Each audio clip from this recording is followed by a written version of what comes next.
Hoje, o tema que nos foi proposto, o Evangelho de Jesus em nossas vidas. Será que o Evangelho de Jesus pode fazer algo por nós? O que vocês acham?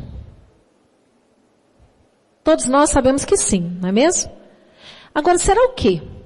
Porque Jesus, para nós que somos cristãos, e para nós que somos espíritas cristãos, Ele é nosso modelo, Ele é nosso guia. Então Ele veio trazer algo que vai fazer toda a diferença na nossa vida. Mas nós vamos compreender também que, na verdade, o ensinamento que Jesus trouxe, ele é válido para toda a humanidade, independente de ser ou não ser cristã. Porque nós sabemos que muitos dos outros missionários que vieram também, não é, que fazem parte dessa equipe de espíritos bons que Jesus coordena, e que vieram e que fundaram outros segmentos religiosos que não o cristianismo, eles também pregam os mesmos princípios que Jesus pregava. Mas nós vamos chegar nesse ponto aqui e pensando assim, se nós somos cristãos, qual que é o nosso papel na atualidade? O que Jesus espera de cada um de nós? O que nós temos que fazer para sermos cristãos autênticos? E o que é ser cristão autêntico? O que é ser espírita de verdade? Nós às vezes somos perguntados pelas pessoas assim, mas vocês são espíritas, o espiritismo não é cristão. E aí, gente, é ou não é cristão? Mas as pessoas dizem assim, mas vocês não seguem a Bíblia. Vocês seguem o Evangelho de Allan Kardec. Já falaram isso para mim. Na verdade, é uma falta de entendimento, não é? Porque como as pessoas não conhecem, elas normalmente rotulam, imaginam que é algo que de fato não é, e não entendem que o Espiritismo é a mais pura expressão dos ensinamentos de Jesus. Então, o espírita é cristão? É. O espírita é cristão.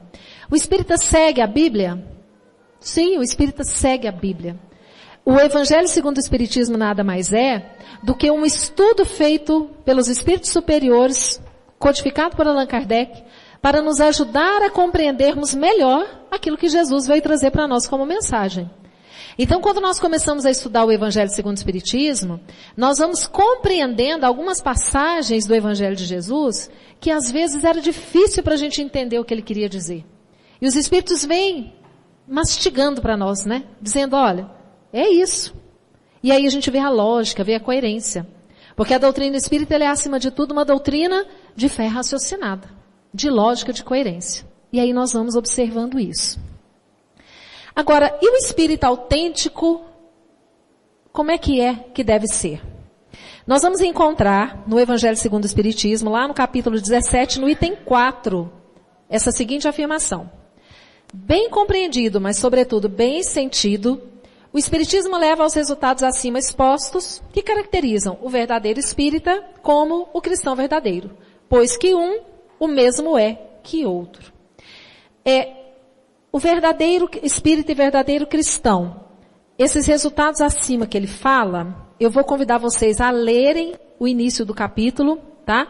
Porque ele vai falando quais são as características do bom cristão. E aí ele diz que, na verdade, o verdadeiro espírita é a mesma coisa que o verdadeiro cristão. Porque se nós somos cristãos verdadeiros, pronto, nós somos espíritas também. Não tem jeito de ser realmente espírita sem seguir o ensinamento de Jesus. Só que nós vamos lembrar também, porque às vezes nós temos dificuldade, né?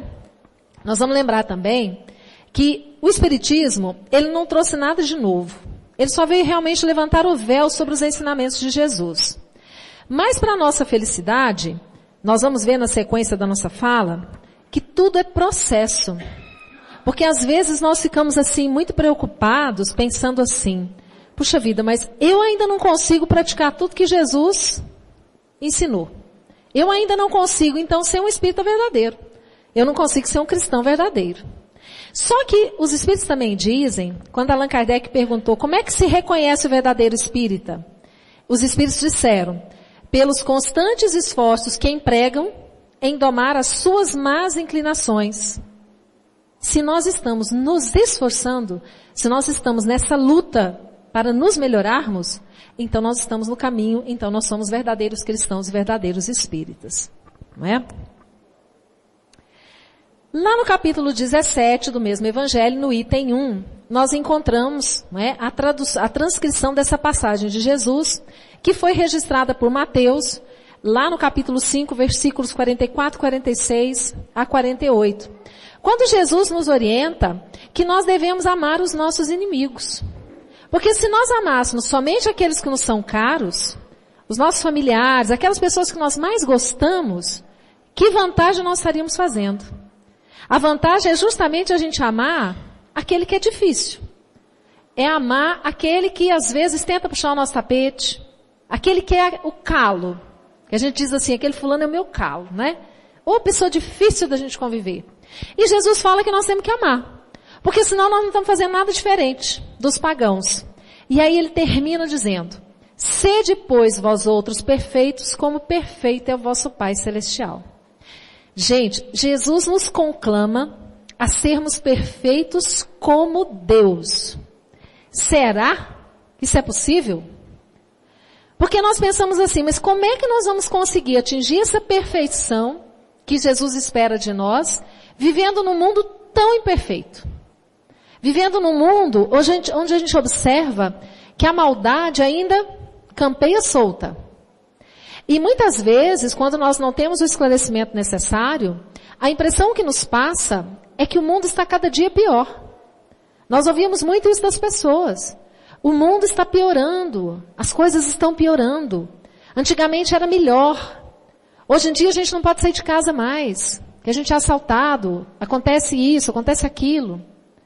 Só que na verdade, se nós formos avaliar com muita cautela, nós vamos perceber que o mundo tem melhorado e muito.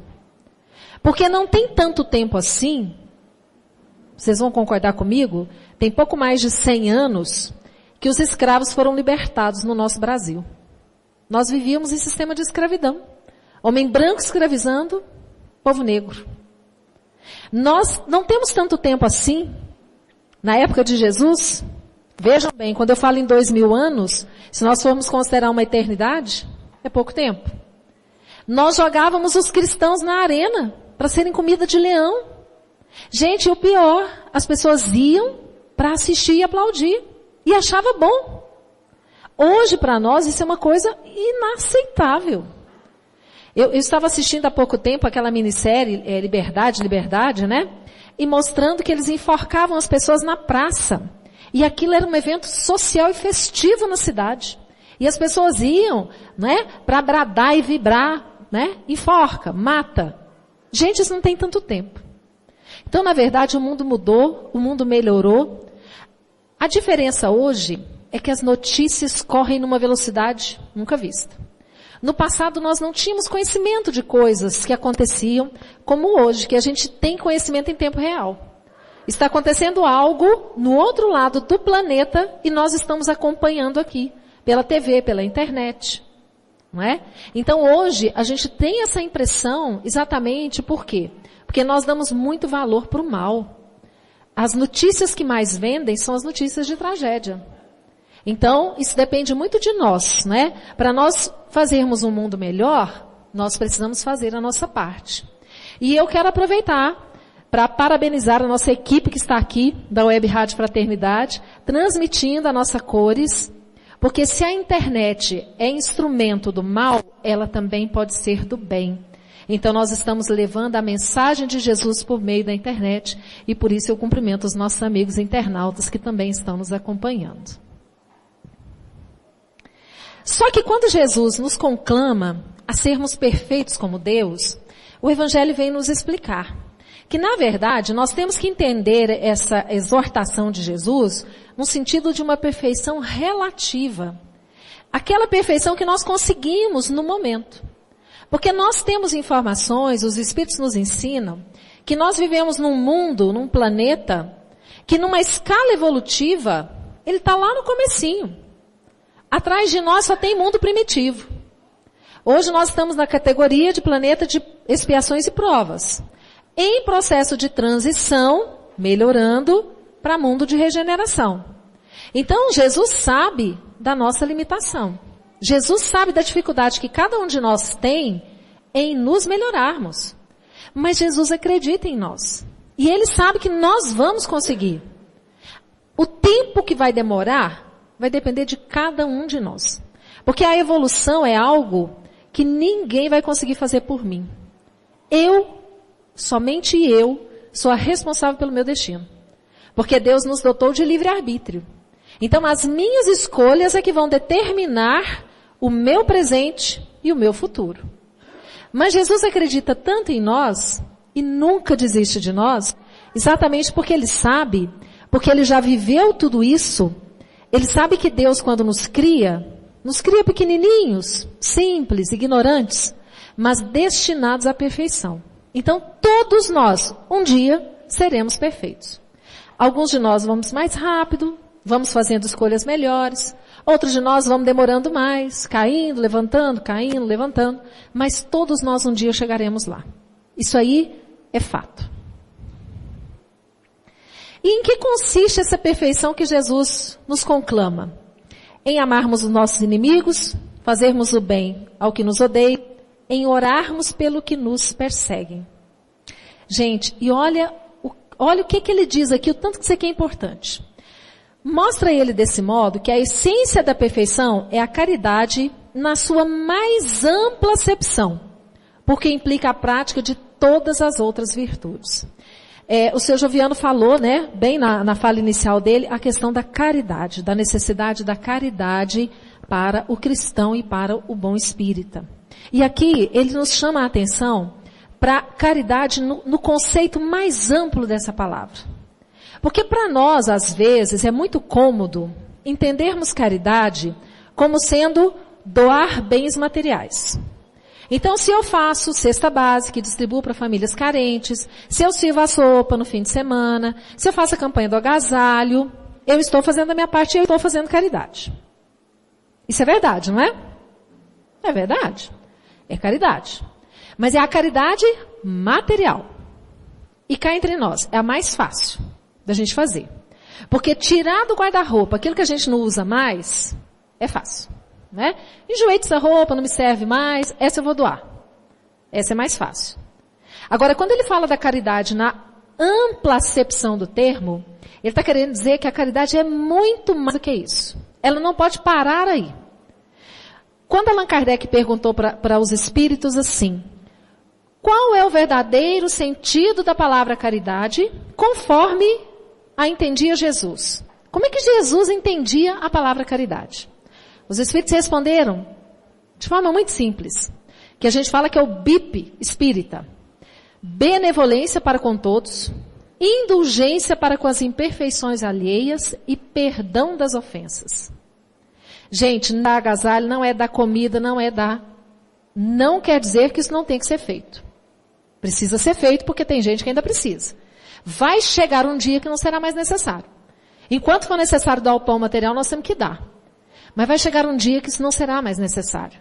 Só que enquanto nós dermos o pão material, nós precisamos dar junto o nosso exemplo. O nosso exemplo de indulgência, de conseguir entender que o outro, ele só consegue nos dar aquilo que ele tem. E nós às vezes temos muita dificuldade. Nós queremos muito das pessoas, esperamos muito das pessoas, e quando nós não obtemos aquilo que nós esperamos, nós nos decepcionamos. E dissemos assim, nossa, mas o Edinho, né, pensava que ele era outra pessoa. Porque eu idealizei algo que não é, tá? O Edinho é, tá, gente? Ele é. Mas, na verdade, quando nós aprendemos a conviver com as pessoas do jeito que elas são, nós estamos sendo indulgentes. Quando nós estamos tratando as pessoas de forma amorosa, fazendo a caridade sem humilhar, né? Sendo bons no nosso dia a dia, nós estamos desenvolvendo a benevolência. E quando nós aprendemos a perdoar aquelas pessoas que nos fazem o mal, nós estamos então fazendo a caridade conforme Jesus a entendia. Então percebam que a caridade aí ela tem um sentido muito mais amplo. Só que nós sabemos que não é tão simples assim, não é tão fácil. Não é tão fácil ser benevolente, indulgente, perdoar, porque nós somos ainda muito imperfeitos. Nós ainda sentimos raiva, nós ainda ficamos magoados, não é? E qual é o maior obstáculo, então, ao nosso progresso? E os Espíritos também foram muito claros e disseram, olha, orgulho e egoísmo. Isso está lá também no Livro dos Espíritos, na questão 785. Enquanto nós estivermos ainda apegados a esses sentimentos de orgulho e de egoísmo, nós estaremos aqui sofrendo, ficando magoados, nos ofendendo. Porque a partir do momento em que a gente não tiver esse tipo de sentimento, nós não vamos mais nos ofender. É interessante uma passagem que diz que perguntaram para Gandhi, numa determinada ocasião, se ele não tinha ficado chateado, magoado ou ofendido, né, por algo. Se ele não queria justiça naquele caso. E ele disse que não, porque ele não tinha se sentido ofendido. Porque as pessoas podem querer me magoar e me ofender. Mas eu é que permito ficar magoado ou me ofender. Não é? Então nós precisamos desenvolver esse sentimento contrário para evitarmos esse tipo de situação. E aí, o Evangelho nos traz um exemplo interessante do que seja o sentimento do egoísmo, não é? Que foi o que Pôncio Pilatos fez. Quando Jesus estava para ser crucificado, foi colocado nas mãos dele a decisão sobre a vida e a morte de Jesus. E embora ele soubesse que Jesus não devia nada a ninguém, que Jesus não tinha culpa, ele disse, eu lavo as minhas mãos. Por quê? Ele não queria problema com os sacerdotes. Ele queria ficar bem politicamente. Então ele disse assim, olha, eu não vejo mal nenhum nesse homem. Mas já que vocês estão querendo, então eu me abstenho, eu lavo as minhas mãos. E esse é um exemplo de egoísmo. Porque quando a gente lava as mãos, quando a gente não se importa com algo, com alguma injustiça que está acontecendo, nós estamos sendo egoístas. Porque nós estamos pensando primeiramente no nosso bem-estar, no nosso comodismo. Melhor eu não me envolver com isso, não tenho nada com isso, deixa acontecer. E muitas vezes, se nós nos pronunciássemos, nós poderíamos mudar toda uma situação.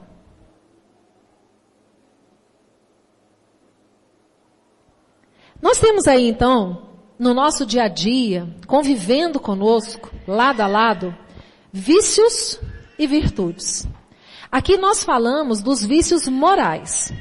Porque os vícios do corpo, esses são difíceis, mas são mais fáceis de serem vencidos do que os vícios morais.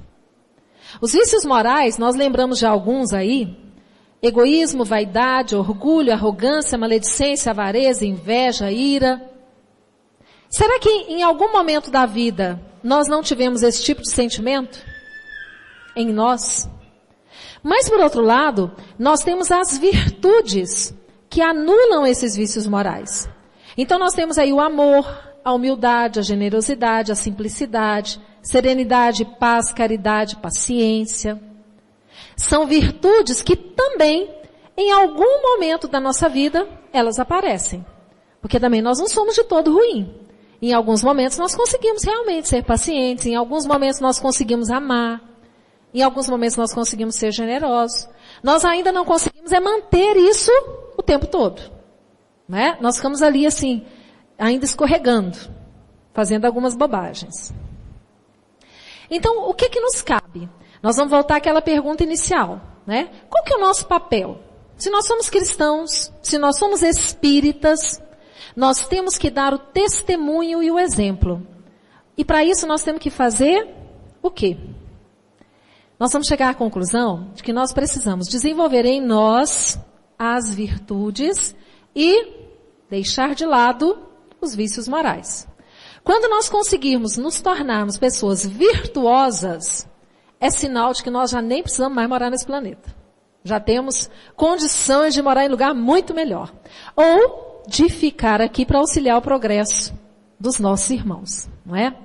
Bom, tem eu fui buscar a definição dessa palavra, quando a gente fala de virtude.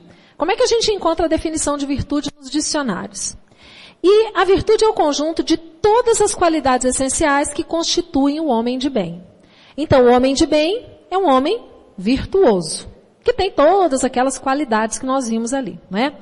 Mas eu achei interessante que Aristóteles dizia que a virtude é uma disposição adquirida de fazer o bem e que ela se aperfeiçoa com o hábito. Gente, vocês perceberam? É uma disposição adquirida. A gente não nasce com ela, não é simples. Nós temos que conquistar essas virtudes. Nós temos que adquiri-las. E elas podem ser aperfeiçoadas com o hábito. Então, ser bom é algo que nós vamos adquirir e que nós vamos nos habituar a praticar o bem. É aquilo que Kardec fala do processo da educação, não é? Nós vamos tentando, lutando, praticando o bem até que ele se torne natural e espontâneo na nossa vida. Esse livro, eu não sei se vocês conhecem, é chamado O Código do Monte, do Dr. Sérgio Lopes. Dr. Sérgio Lopes é um médico psiquiatra lá de Pelotas, do Rio Grande do Sul, palestrante espírita. Ele escreveu esse livro, O Código do Monte, As Virtudes do Sermão da Montanha. E eu achei muito interessante esse livro dele, porque ele nos fala dessas virtudes que nós temos que adquirir, e ele faz toda uma análise de cada uma das virtudes, né? Associa inclusive com chakras. Aqui nós vamos apenas pegar o conceito que ele trouxe e a reflexão que ele trouxe de forma bem simplificada de cada uma das virtudes. Ele começa o livro fazendo uma analogia. Ele fala que a nossa evolução é como se fosse a escalada de uma montanha. É o momento em que a gente faz assim uma viagem interior para nos conhecermos. E quando nós estamos subindo a montanha, nós chegamos na base dela e nós olhamos lá para o alto, nós pensamos assim, nossa, vai dar um trabalho para chegar lá no topo, não é? Vai ser cansativo, eu vou sentir dor, eu vou sentir fome, frio, vai demorar, mas eu vou conseguir. E aí ele fala assim, que quando nós estamos lá na base da montanha, a nossa visão ela é limitada. A gente só enxerga o que está aqui mais próximo de nós. Mas à medida que nós vamos subindo a montanha, a nossa visão ela vai se ampliando. Nós vamos conseguindo enxergar longe o que tem ao nosso redor. Então ele diz que o nosso processo evolutivo é como se nós estivéssemos escalando essa montanha. Quanto mais apegados à vida material e mais presos aos vícios, mais no chão nós estamos. Quanto mais nós vamos nessa viagem interior, nos conhecendo, nos modificando, nós estamos subindo essa montanha. E a nossa visão ela vai se ampliando. E facilita para nós a compreensão de muitas coisas que nos acontecem. Bom, desenvolvendo essas virtudes. Ele nos fala que a primeira virtude a ser desenvolvida é a humildade.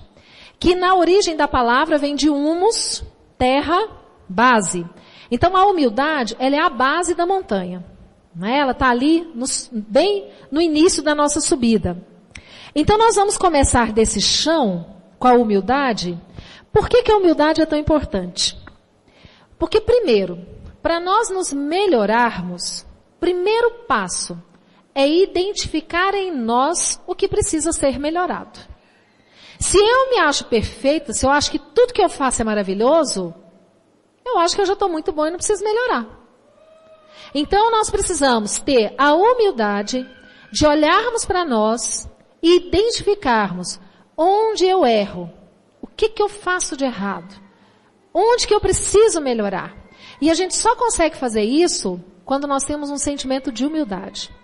Porque se nós somos orgulhosos e não somos humildes, nós não vamos enxergar o nosso erro. Nós vamos enxergar só o erro do outro. E muitas vezes o erro que eu enxergo no outro é o reflexo de mim mesmo. Então a humildade ela é essencial. E aí ele nos alerta para nós ficarmos muito atentos a certas situações. Por exemplo, quando nós usamos muito o pronome eu. Eu faço, eu sou, eu posso, eu quero. É sinônimo de eu, egóico, egoísmo. Personalismo, de achar que eu sou melhor, que eu sou, né? Então, muito cuidado quando nós usamos o pronome eu. Eu achei muito bacana quando o Elcio veio aqui fazer a abertura, que ele fez questão de falar o nome de toda a equipe, não é? Isso é valorizar o trabalho da equipe. Isso é despersonalizar o eu. Eu não preciso de ajuda, os outros é que precisam. Eu não sei se vocês já assistiram a alguma palestra em alguma ocasião, que a gente pensa assim, nossa, mas meu marido precisava estar aqui para ele ouvir essa, né? Ou minha irmã precisava escutar essa palestra. E nós, será que nós não precisamos? Se nós estamos aqui escutando, sinal de que nós também precisamos. Gente, para quem fala, pior ainda. Porque fala muitas vezes, precisa escutar mais ainda. Não é? Então nós temos que ter esse cuidado de nunca achar que conosco está tudo bem. O outro é que precisa, eu não. Não sei se vocês também já perceberam que nós espíritas, nós temos uma vergonha danada de demonstrarmos fraqueza, de demonstrarmos dor e sofrimento. É muito comum, muitas vezes, o companheiro que é trabalhador espírita ir buscar uma outra casa espírita para ir buscar um tratamento, para receber ajuda, mas não na casa dele. Porque na casa dele ele tem medo do que as outras pessoas vão pensar. Como que o seu Joviano está precisando fazer um tratamento? Ele é presidente do centro. Como se ele fosse imune aos problemas, não é? Então, quando nós temos essa humildade, nós entendemos que, na verdade, qualquer um de nós, em determinado momento, precisa de ajuda. Precisamos uns dos outros. E aquela pessoa que sempre acha que tem razão? Tudo ela que dá a opinião certa, o que ela pensa que é certo, e se não for desse jeito, então eu não quero. Nós temos companheiros de trabalho que fazem isso.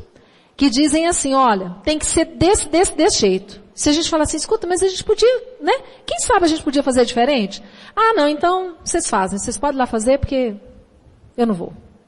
Isso é personalismo, é egoísmo. Cuidado, né? E às vezes a pessoa diz assim, não, mas é porque eu tenho personalidade forte. Eu não sou igual ao Zilmar que tem sangue de barata. Né? Eu não levo desaforo para casa. Cuidado com essa personalidade forte. Porque é o caminho da ladeira abaixo. Nós não estamos subindo um monte, né? Nós estamos parados ali. Temos que ter cuidado. E ele fala também da vaidade intelectual, que é aquela pessoa que acha que porque ela estuda muito a doutrina espírita, ela conhece, ela cita as perguntas de cor, né? Ela acha que ela é melhor que os outros, por isso. E na verdade o conhecimento, ele é a chave da nossa transformação. Porque o conhecimento sozinho não resolve. Se ele não fizer com que nós nos modifiquemos. Para isso que a doutrina espírita veio e para isso que Jesus veio. Para trazer o caminho da nossa regeneração, da nossa modificação. Não é? Jesus então, ele sabia que todos os deslizes humanos, eles seriam mais facilmente corrigidos se nós tivermos humildade. E muito mais dificilmente se nós formos orgulhosos. Então, por isso que a primeira virtude é a humildade. Base. Bom, aí nós vamos para a segunda virtude que nós temos que adquirir, que é a resignação. E aí nós buscamos o conceito que diz que resignação é o ato ou o efeito de resignar-se. É uma submissão paciente aos sofrimentos da vida. Gente, olha o que o Dr. Sérgio Lopes fala que interessante. Primeiro ele pergunta, é possível estar aflito e feliz ao mesmo tempo? Lembram aqui do nosso cartaz? Jesus disse, bem-aventurados os aflitos. Bem-aventurado, eu tenho como estar feliz no momento de dor e de aflição? Difícil, não é? É possível alegrar-se durante a dor extrema? Você acabou de ver um filho partindo pela desencarnação, você vai dar risada e ficar feliz? A tristeza bate, não bate? A gente chora. Bem-aventurados os aflitos, pois serão consolados. Olha o que o Dr. Sérgio Lopes fala. Gente, serão. Depois. Naquele primeiro momento, dói, a gente chora, a gente sofre. Mas aí vem Jesus com o ensinamento dele. Nos mostra que a vida é uma só. Que ora nós estamos aqui nesse corpo, ora nós estamos no plano espiritual. Que aquele que partiu antes de nós não se perdeu, que nós vamos reencontrar. Então ele vem e nos consola. Por quê? Porque nos esclarece. Aí nós ficamos sabendo que não existe morte, que na verdade só morreu o corpo. E eu me sinto consolado. Então a resignação é aquele sentimento que eu tenho que ter de não me revoltar. De entender que o sofrimento, muitas vezes, ele faz parte da nossa caminhada evolutiva. É algo ainda necessário para nós. É como se fosse a lição, o dever de casa, a prova. E se nós encararmos bem esse sofrimento, compreendendo que ele também vai passar, vai ser muito mais fácil para nós. Não é? Até mesmo porque sofrer por sofrer não gera evolução para ninguém. A pessoa quando sofre, se revolta e não aceita, ela não consegue viver aquele sofrimento, ela não aprende com a dor. E aí a prova foi inútil. Né? Nós precisamos aprender a superar essa dor. Então tudo vai depender da forma como nós reagiremos a esse sofrimento. Nós vamos sofrer? Vamos. Mas resignadamente. Compreendendo que isso faz parte, é uma necessidade que nós temos que passar nesse momento da nossa reencarnação, da nossa vida. Com a resignação, o sofrimento constrói felicidade. E isso se passa, gente, em diversas situações da vida, né?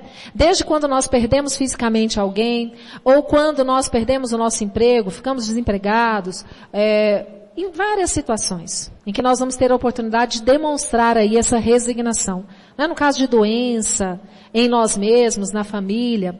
E aí nós vamos compreender que existe uma lei de causa e efeito que vem para nos explicar o porquê do sofrimento. Porque quando nós não somos espíritas, é muito difícil para nós compreendermos por que existe tanto sofrimento no mundo.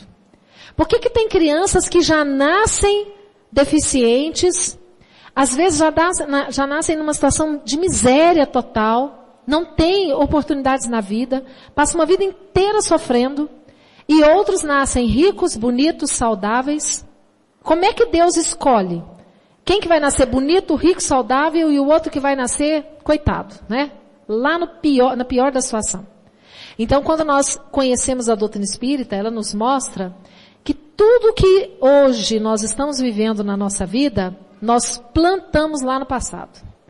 E tudo que nós estamos fazendo hoje aqui, nós estamos plantando para colhermos no futuro. Por isso que espírita não precisa de vidente, leitora de sorte, né? Porque para nós espíritas é muito fácil saber o que nós fomos no passado e o que nós vamos ser no futuro. Para saber o que nós fomos no passado, é só olhar para a nossa vida hoje. Porque a vida hoje é reflexo do que eu fiz no passado. Então, se eu fui gente boa no passado, minha vida está tranquila. Agora, se eu aprontei, provavelmente eu estou colhendo os frutos que eu plantei. E a minha vida será melhor se hoje eu plantar o bem. Se eu plantar coisa boa. Nós vamos para mais uma virtude, que é a mansuetude. Que vem de mansidão e que é uma virtude decorrente natural da humildade. E olha, essa mansuetude, ela é tão importante, por quê? Porque nós temos muita dificuldade em termos o domínio e o controle sobre as nossas emoções. Nós, vira e mexe, nós explodimos, né? Nós dizemos assim, olha, eu tentei, mas eu perdi a paciência. E aí tem pessoas que dizem que a gente não perde a paciência, porque a gente não tem mesmo, né? Tem hora que a gente consegue se controlar, mas paciência não é uma coisa que se perde e se acha depois. É porque nós ainda estamos desenvolvendo, não conseguimos ainda adquirir. Só que, enquanto nós ficamos nessa ansiedade, estando aí submetidos a momentos de ira, de raiva, nós estaremos sujeitos a que coisas terríveis aconteçam na nossa vida. Porque às vezes uma atitude impulsiva que a pessoa toma no momento da raiva, pode determinar sofrimento para ela por muito tempo. Eu me recordo de um caso que aconteceu em Goiânia com um rapaz que era gerente num banco, uma pessoa com curso superior, um bom emprego, aparentemente tinha tudo, um jovem, solteiro, bonito, tinha uma vida financeira estabilizada, e numa determinada ocasião, no trânsito em Goiânia, um motoqueiro fechou o carro dele e bateu no retrovisor. Ele ficou tão irado, ele perdeu a cabeça naquele momento, e ele acelerou, perseguiu o motoqueiro e passou por cima. E matou. Matou. Aí a gente assiste no jornal, né? Matou o motoqueiro. Por quê? Porque ele fechou e bateu no retrovisor. Aí você fala, mas como assim? Você vai matar a pessoa por isso? Mas no momento de ira, a pessoa perde a razão. E isso vai gerar para ele sofrimento nessa vida e débito para o futuro. Então nós precisamos ter controle das emoções, para não sermos reféns de nós mesmos. Por isso que Jesus nos fala lá no Sermão do Monte, bem-aventurados os mansos, porque eles herdarão a terra. Nós vamos para a virtude agora da fé. E a fé, ela nasce com a experiência, com a espiritualidade propriamente dita. Nasce dessa relação que nós temos com Deus, com os trabalhadores espirituais. A fé é aquele sentimento que às vezes a gente não sabe muito bem como explicar. Às vezes nós perguntamos assim, você tem fé? Aí a pessoa diz, tenho, eu sou pessoa de muita fé, né? Vou à igreja, vou ao centro espírita, faço as minhas orações, eu tenho muita fé. Mas quando a vida apresenta uma dificuldade, que a fé é colocada em prova, às vezes a fé vacila. Um outro exemplo recente que aconteceu conosco, um companheiro, um grande amigo nosso, uma pessoa espírita, estudioso, conhecedor, a mãe desencarnou recentemente, tem algum tempo. A mãe desencarnou, de forma inesperada. Era uma senhora ainda jovem, saudável, não tinha problema de saúde nenhum, que de repente sofreu um ataque cardíaco e desencarnou. Ou seja, a família não esperava. E lá no velório ele conversou comigo e disse assim, Ivana, eu te confesso que eu estou vivendo um drama, porque às vezes a minha fé ela vacila. Aí eu falei, mas meu amigo, é comum, é normal, né? Você está se despedindo da sua mãe, você não esperava por isso, né? Mas não perca a sua fé. Aí ele disse, não, mas você não está entendendo, é grave. Porque às vezes eu fico me perguntando assim, será que existe mesmo esse negócio de espírito? Será que a minha mãe realmente está no plano espiritual? E se isso for tudo coisa da cabeça da gente? Aí eu disse para ele assim, olha, se for coisa da nossa cabeça, não é melhor acreditar nisso que acreditar no nada? Porque se a gente for acreditar no nada, que morreu o corpo, morreu tudo, que sentido tem a vida? Como é que nós vamos querer melhorar, viver melhor, se não tem futuro? Aí o pensamento é materialista. Ué, eu vou aproveitar o que der aqui, porque a vida é só essa mesmo, não é? Aí ele falou assim para mim, você tem razão. E também, né, a gente conhece tanta gente séria, pessoas responsáveis, que são médiums, que veem os espíritos, que falam com os espíritos. Eu disse, então, será que é alucinação coletiva, não é? Porque às vezes, quando nós somos espíritas e não somos médiums, e não vemos os espíritos, não ouvimos, será que por isso a gente não vai deixar de acreditar que eles existem? Não é? Então a fé é esse sentimento que às vezes a gente nem explica, mas é que traz para a gente a certeza daquilo que a gente acredita. Então a fé é a virtude espiritual da confiança. A fé faz com que nós confiemos em Deus, confiemos num futuro melhor. E ela nasce justamente quando nós constatamos que nós somos criaturas tão pequenas. Se nós não crermos que existe algo além, que sentido teria essa vida para nós? Quem tem fé não se sente sozinho. Existem estudos que mostram que pessoas que têm a religiosidade nas suas vidas e que têm fé, elas se recuperam mais rapidamente de doenças, elas ficam um tempo menor internadas. São pesquisas científicas que estão sendo feitas. Então, mostrando para nós que é um sentimento importante. Ele chama atenção também para uma outra virtude, que é a pureza de coração, que é a espontaneidade.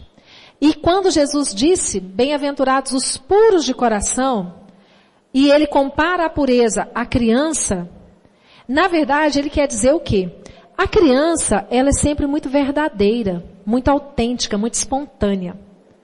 E nós percebemos que à medida em que nós vamos crescendo, nós vamos nos deixando contaminar pelos valores do mundo, da sociedade, e aí nós vamos constituindo máscaras para nós. Então muitas vezes nós somos uma pessoa no centro espírita, nós somos outra pessoa no trabalho, nós somos outra pessoa em casa. Nós nos comportamos de acordo com o ambiente. Então, ele nos recomenda nós sermos autênticos e espontâneos como as crianças. Nós sermos sinceros, verdadeiros, termos essa pureza no coração, que a gente identifica naquele coraçãozinho que está começando e recomeçando aqui uma jornada, não é? Na Terra. A espontaneidade tem relação direta com a confiança. Nós precisamos estar abertos, nós precisamos entender que nós não sabemos tudo. Então nós temos que estar juntos uns dos outros, porque é nesse relacionamento, é nessa convivência, que nós vamos aprendendo uns com os outros. E uns ajudando a evolução dos outros. E aí ele diz, né, que essa redescoberta da nossa capacidade de confiar, da espontaneidade, da criatividade, são tarefas urgentes para que nós tenhamos melhores qualidades de vida e melhor relacionamento com as pessoas. E eu gostei muito dessa imagem, dessa foto, porque realmente mostra o quanto aquela criança confia no seu pai. Não é? A criança que pula para os braços do pai, sabendo que o pai não vai deixá-la cair. Não vai dar um passinho para trás para deixá-la se esborrachar no chão. Isso mostra para a gente essa confiança. Aí nós chegamos no altruísmo, que é mais uma das virtudes. O altruísmo se origina do latim alter, que quer dizer amor para com os outros. E aí ele fala que a virtude do pacificador, bem-aventurados os pacíficos, é o altruísmo. O altruísta, ele é aquele que promove a paz, que age sem violência. O altruísta é aquele que ele não se preocupa só com ele.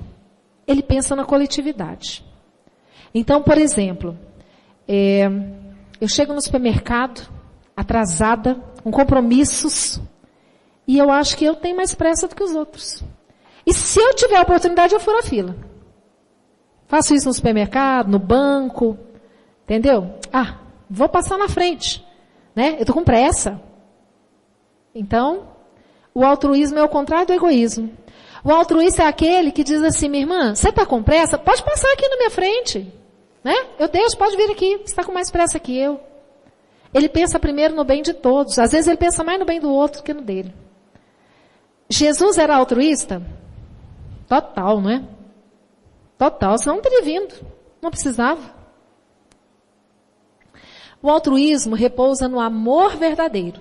E ao contrário do egoísmo, o altruísmo volta-se para o outro, saindo do universo pessoal para o alheio. E quando nós chegamos nesse estágio, nós nos tornamos pessoas geradoras de paz. Nós somos aqueles que promoveremos a paz. E nós vamos influenciar no ambiente em que nós vivemos, com certeza. E aí nós chegamos na virtude da caridade, que é, resumidamente, o amor em ação. E nós temos como lema da doutrina espírita, fora da caridade, não há salvação. Lembrando aqui que nós entendemos a caridade naquele seu sentido mais amplo. Não só a caridade material, mas a caridade moral, a caridade do amor, do perdão, da benevolência, a caridade de nos transformarmos para sermos melhores, para influenciarmos positivamente o local onde nós vivemos. E aí, para nós terminarmos, nós vamos lá no que Paulo disse sobre a caridade, que ele fala as virtudes da caridade. Ela é paciente, ela é branda, ela é benfazeja, não é invejosa, não se rejubila com a injustiça, mas se rejubila com a verdade. Tudo suporta, tudo crê, tudo espera, tudo sofre. Agora essas três virtudes, a fé, a esperança e a caridade permanecem. Mas dentre elas, a mais excelente é a caridade. Porque, gente, a fé sem obra é morta, não tem isso? A caridade é a obra. Não é? Isso está lá na primeira epístola de Paulo aos Coríntios, é uma mensagem bem mais longa, nós só sintetizamos um pedaço dela aqui. Então, com essa mensagem, nós vamos finalizando, refletindo. Nós somos cristãos, nós temos Jesus como guia e modelo, como sendo o caminho, a verdade e a vida, e que Ele possa estar conosco, nos ajudando, para que nós possamos cada vez mais desenvolvermos em nós as virtudes e banirmos da nossa vida aqueles vícios morais que tanto nos atrapalham, que tanto nos prendem e que tanto sofrimento nos traz. E que Ele possa nos abençoar e trazer muita paz para todos nós. Muito obrigada pela presença de vocês, muito obrigada pela atenção e pelo convite. Que Jesus nos abençoe a todos.